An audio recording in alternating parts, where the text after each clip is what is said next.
Hi everybody, and today we're going to talk about how to do Lewis structures. And Lewis structures are a way to represent molecules and in the two dimension, and it's going to look something like this or like this. And if you notice here, what we have is we're representing the electrons with bonds or with these dots. And when we use these dots, we try to indicate that this is a lone pair. So a lone pair contains two electrons, so each one of these is a lone pair, and the same here, each one of these is a lone pair. Now the question is, how do we do a Lewis structure of a molecule? So let's start with an example, and we want to look at a molecule like CCl4. Now the first thing we want to do is try and draw a structure of the molecule that is similar to this. So what we want to do is place an atom in the center, and we're going to place the carbon because we're trying to make it as symmetrical as possible. And so we can place the carbon here, and then we just draw bonds, and we do them like the spans of a bicycle, and then we attach our 4-chlorine. And this is our starting point. And then we want to try and see where all the electrons are, and in order to decide that, we need to know how many valence electrons this molecule has. So what we want to do is look at the periodic table, and we know that carbon here has 4 valence electrons, so there's 1 carbon and has 4 valence electrons, total of 4.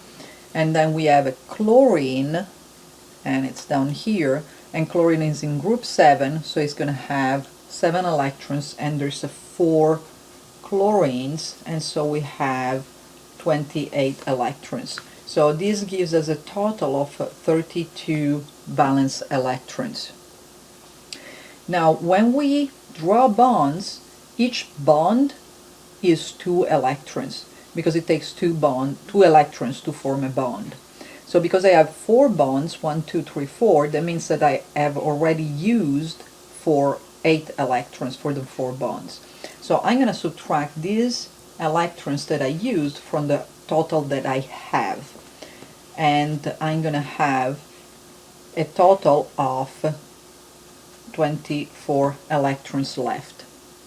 Now these 24 electrons I need to distribute in the molecule. Now I do know that each atom in the molecule will try to complete its octet, and what I will do is start distributing these electrons first on these bonded atoms. And so each chlorine has 2 electrons that are from the bond, and then it can have 6 more, and these I'm going to assign as lone pairs, and I can go around and start distributing them until I finish them. And now I just use 6, then 6 more, then 6, and then 6 more. And I just used 6 times 4, so 24 electrons. So this gives me 0 electrons left, so that means that I have assigned all the electrons that I had initially, these 32 electrons, they're all assigned. I don't have any more left. So my molecule should be complete. And to make sure that it's complete, I want to verify that each atom that is here has 8 electrons, so has a complete octet. And to verify that, I just count how many electrons there are around each atom. So chlorine has 1, 2, 3, 4, 5, 6, and then 2 more because the bond is 2 electrons, and so it's 8. And so this is going to be true for each of these chlorine atom. And then the carbon has 2, 4, 6, and 8. So all atoms have a full octet, which means this molecule is complete. Now let's look at another example. If I have a molecule like CH3Cl. Now I'm going to do the same thing, so use the same strategy here. So for a starter, I'm going to try and place one atom in the center and make this molecule symmetric. Now the question is, which one do I put in the center the carbon or the chlorine.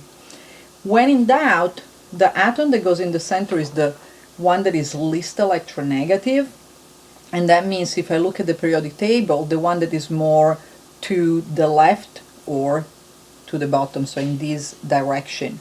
And between chlorine and carbon, the one that is more to the left is the carbon, so this is less electronegative, so I'm going to place carbon in the center, and then I'm going to just add my electrons, my atoms here. Now I need to count the valence electron, and for the carbon we say I got one carbon that has 4 valence electrons, which is 4 because it's in group 4, one chlorine, okay, that has 7 electrons, so that's 7, and then I got 3 hydrogen, and each one has 1 valence electron, so that's 3. So this gives me a total of 14 electrons.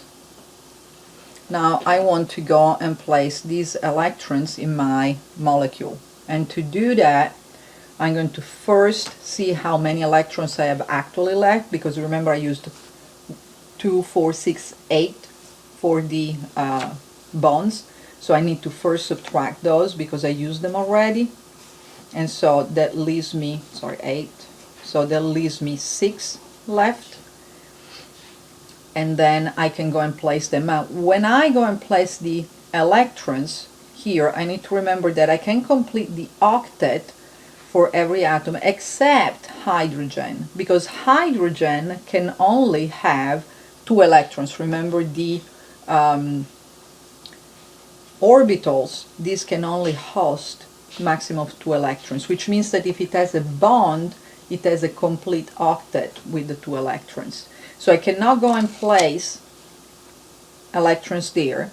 So if you ever see something like this, okay, this is completely wrong, never do that. And so we're going to place the electrons here in the chlorine, which only has 2, so I can host 6 more. Now I use 6 electrons, so I'm left with 0, so this is complete if all my atoms have a complete octet.